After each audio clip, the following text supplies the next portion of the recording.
नमस्कार। प्रस्तुत है आज का चिंतन। युग निर्माण का प्रयोजन साधारण मनोभूमि के घटिया, स्वार्थी, ओछे, कायर और कमजोर प्रकृति के लोग न कर सकेंगे। इसके लिए समर्थ तेजस्वी आत्माएं अवतरित होंगी, वे ही इस कार्य को पूरा करेंगी।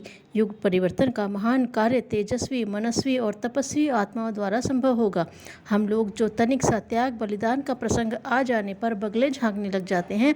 जिस मिट्टी के हम बने हैं वह रेतीली और कमज़ोर है, कोई टिकाऊ चीज़ उससे कैसे बन सकती है। जो एक दो माला जप करने मात्र से तीनों लोकों की रिद्धि सिद्धि लूटने की आशा लगाए बैठे रहते हैं और जीवन शोधन तथा परमार्थ की बात सुनते ही काठ हो जाते हैं, ऐसे ओछे आदमी अध्यात्म का क ख ग भी नहीं जानते। आत्मबल तो उनके पास होगा ही कहाँ से। जिनके पास आत्मबल नहीं, वह युग परिवर्तन की भूमिका में कोई कहने लायक योगदान दे भी कहाँ से सकेगा। अपनों की नस नब्ज हमें भली प्रकार मालूम है। हम युग निर्माण योजना के विशाल भवन का ढांचा खड़ा करने वाले मामूली से मजदूर मात्र हैं। परिजन जिस मिट्टी से बने हैं, उन्हें देखते हुए उन्हें भी हम बांस बल्ली मात्र ही मानते हैं। थोड़ा सा वजन पड़ने पर जो लचक जाए, जरा सी परख का अवसर आए तो दांत निकाल दे, ऐसे लुंज पुंज व्यक्ति युग परिवर्तन जैसी कठोर प्रक्रिया को कैसे पूरा करेंगे। जो हमारी बात को सुन सकते हैं पर बताए मार्ग पर चलने के लिए तनिक भी तैयार नहीं, उनके साथ उलझे रहने की अपेक्षा अब हमें ऐसे लोगों को साथ रखना है जो कुछ काम कर सकने लायक श्रद्धा और आत्मीयता हमारे प्रति उत्पन्न कर चुके हैं। उन सट्टेबाजों, लॉटरी खोरों और शेख चिल्लियों से हमें कुछ नहीं कहना, जो अत्यंत स्वल्प मूल्य में बड़ी से बड़ी रिद्धि सिद्धियां पाने और ईश्वरीय अनुकंपा हड़पने के सपने देखा करते हैं।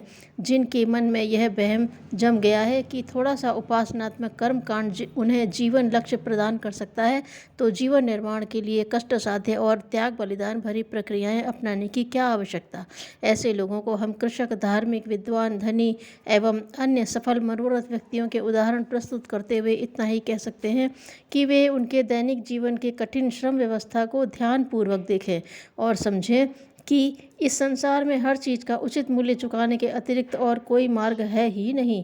ईश्वर भक्त, धर्मनिष्ठ एवं श्रेय साधक बनने के लिए व्यावहारिक जीवन में तनिक भी कष्ट साध्य हेर फेर न करना पड़े, थोड़ी सी पूजा पत्री उस प्रयोजन को सिद्ध कर दे, ऐसा कभी नहीं हो सकता।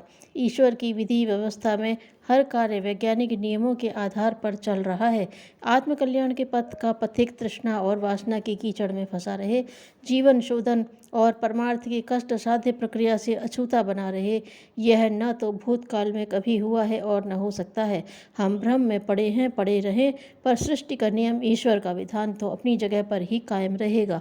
बहुत दिन विचार करने के बाद यह सोचा गया कि जो अपने मूल मंतव्य के सुनने समझने तक के लिए तैयार नहीं हैं, केवल मंत्र शक्ति का चमत्कार बिना उसका उचित मूल्य चुकाए देखने को आतुर हैं, उन पर शक्ति का अपव्यय न करके इस विशाल संसार में से जो उन लोगों को खोजा जाए जो विचार, भावना, आदर्श और उद्देश्य का मूल्य महत्व समझते हों, अधिक ऊंचे स्तर के साथी खोजने हैं जिनके हाथों में उस मशाल को सौंपा जा सके जो हमारे हाथ में है। इसके लिए अधिक मजबूत, अधिक साहसी और अधिक सच्चे आदमी चाहिए।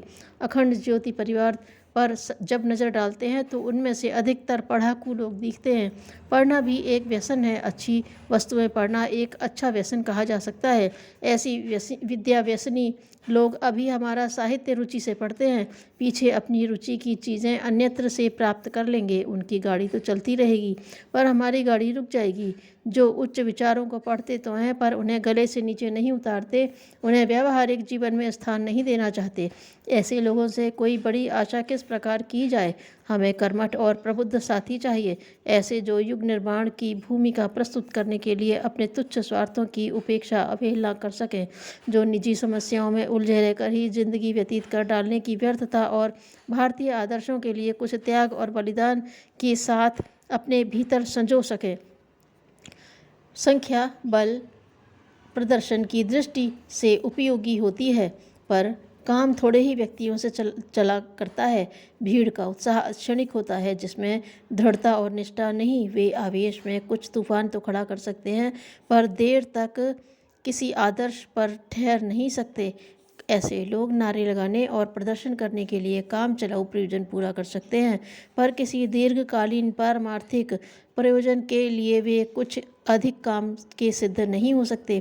कोई ठोस काम हमेशा निष्ठावान आदर्श व्यक्तियों के बलबूते पर ही चलता है। सभा सम्मेलन जुलूस प्रदर्शनों का जुगाड़ उस भीड़ में खूब बनता रहता है। कई व्यक्ति उसे सफलता का चिन्ह मानते हैं, पर हमारा दृष्टिकोण भिन्न है। मजबूती के अभाव में वह भीड़ बरसाती मक्खी मच्छरों का ही उदाहरण बनती है। संख्या बल से कुछ काम नहीं बनता, इसलिए सोचा गया कि ऐसी भीड़ बढ़ाते जाने से प्रदर्शन तो बढ़ेगा, पर मिशन की परिपक्वता में सहायता न मिलेगी।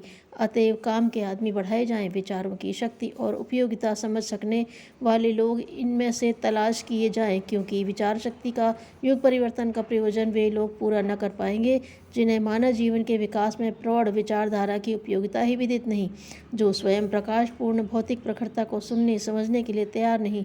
वे भला और किसी का क्या कुछ कह सुन सकेंगे और क्या अपने जीवन में प्रखरता ला सकेंगे। युग निर्माण आंदोलन अगले दिनों जिस प्रचंड रूप में मूर्तिमान होगा, उसकी रहस्यमय भूमिका कम ही लोगों को विदित होगी, पर यह निश्चित है कि यह आंदोलन बहुत ही प्रखर और प्रचंड रूप से उठेगा और पूर्ण सफल होगा। सफलता का श्रेय किन व्यक्तियों को, किन संस्थाओं को मिलेगा, इससे कुछ बनता बिगड़ता नहीं, पर होना यह निश्चित रूप से है।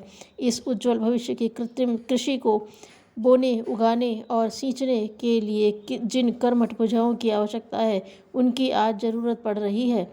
जो खुद ही कुछ थोड़ा तप त्याग कर सकने में असमर्थ होंगे, वे आखिर दूसरों से कुछ त्याग बलिदान करने की बात किस मुंह से कह सकेंगे। अब गाल बजाने वालों का जमाना चला गया। बढ़ चढ़कर बोलने और लिखने से जनता का मनोरंजन मात्र ही हो सकता है। प्रभाव उनका पड़ता है जो स्वयं कुछ करते हैं। जनमानस को त्याग, बलिदान और प्रेरणा दे सकने की आवश्यकता केवल वे ही लोग पूरी कर सकेंगे जो पहले अपने जीवन में वैसा कुछ कर सकने की अपनी प्रामाणिकता सिद्ध कर चुके होंगे। धन्यवाद।